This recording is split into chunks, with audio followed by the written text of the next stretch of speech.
నమస్తే, నేను మీ అంజలి దాస్ కోటపాటి. మేము సైతం పక్షుల కోసం కార్యక్రమంలో ఈరోజు పండికట్ల నాగలక్ష్మి కుమార్ గారు ఈ మేము సైతం పక్షుల కోసం కార్యక్రమం 100 రోజులు కంప్లీట్ చేసుకొని వెళ్తూ ఉన్నారు. అలాగే ఈ పక్షుల కోసం కార్యక్రమంలో పాల్గొనేటువంటి కవులు, అలాగే రచయితలు, అలాగే ఆర్టిస్టులు, ఇలా చాలామందిని నేను మీ ముందుకు తీసుకురాబోతున్నాను. సో ఆ సర్చింగ్లోనే ఉన్నాను. ఖచ్చితంగా మన పక్షుల కోసం ఏదో ఒకటి చేసేదాకా ఆగలేమన్నమాట. సో బండికట్ల నాగలక్ష్మి కుమార్ గారు మీకు ఒక హోమ్ గార్డెన్ని చూపించడానికి ఈరోజు మేము ముందుకు వచ్చానమాట. బండికట్ల నాగలక్ష్మి కుమార్ గారు, బండికట్ల అది ఒక బ్రాండ్ నేమ్గా మారిపోయింది. ఎందుకు అంటే మేడము వేసేటువంటి పెయింటింగ్స్, ఆవిడ ఈ ఏజ్లో కూడా పెయింటింగ్ వేయడం అనేది గొప్ప విషయం, నేర్చుకొని వేయడం ఇంకా గొప్ప విషయం. తనకి రాని మెళకువలు అందరినీ అడిగి తెలుసుకొని తన పెయింటింగ్ని ఇంప్రూవ్ చేసుకున్నటువంటి బండికట్ల నాగలక్ష్మి కుమారి గారిని చూసి చాలామంది ఇన్స్పైర్ అవ్వాలి. తాబేలు నడక చిన్నగానే ఉంటుంది, బట్ విజయం మాత్రం ఫైనల్గా ఆవిడదే. ఎందుకు అంటే ఆవేశంగా పరిగెత్తే వాళ్ళు మధ్యలో ఆగిపోతారు, నిదానంగా నేర్చుకునే వాళ్ళే తర్వాత సక్సెస్ సాధిస్తారు. ఇది బండికట్ల నాగలక్ష్మి కుమార్ గారు చెప్పేటువంటి, ఆవిడ జర్నీలో నేను చెప్పేటువంటి ఒక పదం అన్నమాట.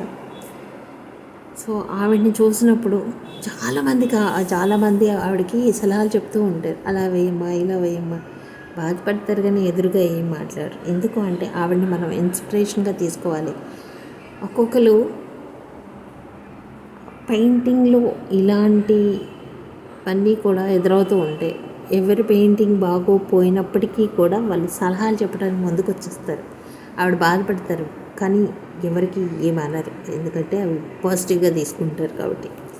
సో ఆవిడ మనందరికీ ఇన్స్పిరేషన్. ఎందుకు అంటే ఆవిడ చేసేటువంటి వర్క్ నేను స్వయంగా చూస్తూ ఉంటాను కాబట్టి ఒక్కొక్క వర్క్ని గంటల తరబడి కూర్చుంటారు. మార్నింగ్ 9కి స్టార్ట్ చేశారంటే ఈవినింగ్ దాకా తిండి తినకుండా ఉంటారు, కానీ ఆ పెయింటింగ్ కంప్లీట్ చేసేదాకా ఆవిడ లేకపోరు. పెయింటింగ్ ఎలాగన్నా రానియండి ఆవిడ చేస్తారు. సో అటువంటి పట్టుదల దీక్షతో కొనసాగుతూ ఉన్నారు. ఎందుకు అంటే మేము సైతం పక్షుల కోసం కార్యక్రమం కూడా నన్ను చాలామంది వెనకాల డిస్కరేజ్ అనమాట. ఎవరు పెడతారండి, 4 రోజులు పెడతారు తీసేస్తారు అని చెప్పిన వాళ్ళు చాలామంది ఉన్నారు. బట్ కానీ నేను నా ప్రయాణాన్ని ఆపకుండా ఒక్కొక్కరినిగా చేర్చుకుంటూ ఇప్పటికీ 100 దాటిపోయాం మేము. సో అలాగే ఎప్పుడైనా ఎవరైనా రాని వాళ్ళు కనపడితే వాళ్ళని విమర్శించడం ఆపి ఎంకరేజ్ చేయడం స్టార్ట్ చేస్తే వాళ్ళు ఏ మైల్ స్టోన్ దగ్గర నుంచి ఉంటారో మీరు కూడా ఊహించలేరు. సో అలాగా బండికట్ల నాగలక్ష్మి కుమార్ గారు ముందుకు వెళ్తున్నారు. సో బండికట్ల నాగలక్ష్మి కుమార్ గారు పెయింటింగ్ చూద్దామా? ఎస్, బండికట్ల నాగలక్ష్మి కుమార్ గారి పెయింటింగ్ ఇది. తోలుబొమ్మలాట, ఇది తెలుగువారి సొత్తు అన్నమాట. మనం మచిలీపట్నం ఆర్టిస్ట్ అసోసియేషన్ నిర్వహించినటువంటి ఒక ఆర్ట్ ఎగ్జిబిషన్లో ఈ పెయింటింగ్ ప్రదర్శన జరిగింది. సో నిర్వహించిన వారు రమేష్ గారు, అలాగే కె నాగేశ్వరరావు గారు, అలాగే వేమన యూనివర్సిటీ నుంచి వీసీ గారు అలా వచ్చారు. సో వారు కూడా ఈ బొమ్మను తిలకించడం జరిగింది. ఎందుకంటే తెలుగు రాష్ట్రాల సొత్తు అయినటువంటి జానపద కళ మన తోలుబొమ్మలాట. ఈ తోలుబొమ్మలాటని ఇక్కడ ప్రదర్శించడం జరిగింది. ఈ పెయింటింగ్ వచ్చి పార్వతీదేవి. మీరు చూడొచ్చు ఎంత మైల్డ్ బ్రష్ స్ట్రోక్ వర్క్ ఉందో. ఇవంతా కూడా ఆవిడ చేస్తుంది ముఖ్యంగా బ్లౌజ్ దగ్గర. ఈ తోలుబొమ్మలాటని ముఖ్యంగా మేక అలాగే జింక తోలతో వేస్తూ ఉంటారు అన్నట్టు. సో ఈ పెయింటింగ్ని చేసిన తర్వాత అంటే మనం అప్పట్లో తోలుబొమ్మలాట అంటే అందరూ తెగ పరిగెత్తే వాళ్ళు అనమాట. బొమ్మలు కదులుతాయి. బొమ్మలు కదలడానికి వాటి వెనకాల ఉన్నటువంటి వ్యక్తులు ఎవరు? ఆ బొమ్మలు కదిలించే వ్యక్తులు.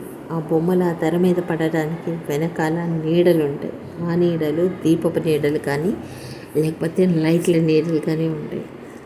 పగలంతా అలసిపోయినటువంటి చాలామంది రైతులు కానీ కూలీలు కానీ రాత్రిపూట ఈ తోలు బొమ్మలాటలో వచ్చేటువంటి రామాయణ మహాభారత భాగవత కథలన్నీ చూసి ఆనందించేవాళ్ళు. అప్పట్లో టీవీ లేవు, మూవీస్ లేనప్పుడు 700 ఇయర్స్ నుంచి కూడా ఈ తోలు బొమ్మల ఆటలు సాగుతూనే ఉన్నాయి. చాలా ఏళ్ళైంది.